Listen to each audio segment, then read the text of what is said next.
There's an enemy fighter on my tail. I glance out the window of my X-wing, and call out to two of my wingmates in Vanguard Squadron to pick the ties off my back, restock on missiles, and then perfectly drift around a chunk of debris to continue bombarding an enemy cruiser.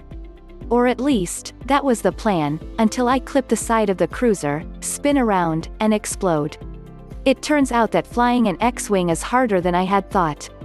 For as long as Star Wars has existed, fans have dreamed of jumping into the cockpit of the iconic starfighters of the franchise and following in the footsteps of Luke Skywalker or Darth Vader to dogfight it out among the stars and Death Stars. Luke and Vader had the Force, though, to augment their flying abilities. I just have a PlayStation 4 controller. This review is focused on the single-player campaign. We'll have more on the multiplayer half of the game next week. Squadrons, as my colleague Nick Statt noted in his own hands-on preview earlier this year, is a flight sim game. And while it's not quite as complex as a more demanding simulation game, like the popular Microsoft Flight Simulator, there's definitely a learning curve.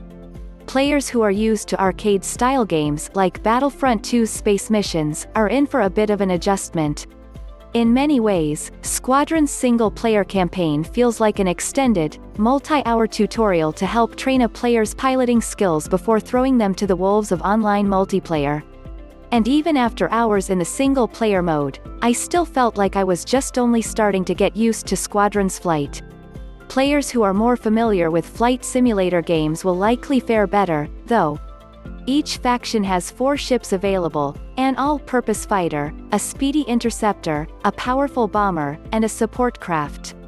Earlier missions will assign you specific loadouts or roles to play, presumably to help players get a feel for how each craft works, while later levels give more free choice of craft, and the ability to switch between crafts mid-battle.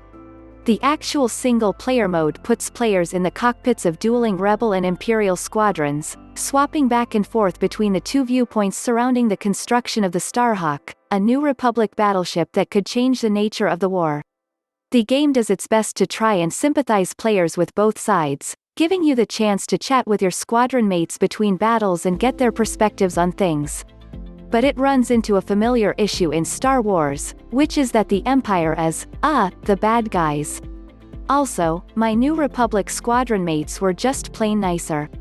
Given that it does feel a little like an extended tutorial, there are some clear limits, like the number of stages available for gameplay, but Squadrons does make the most of its toolbox even when things repeat.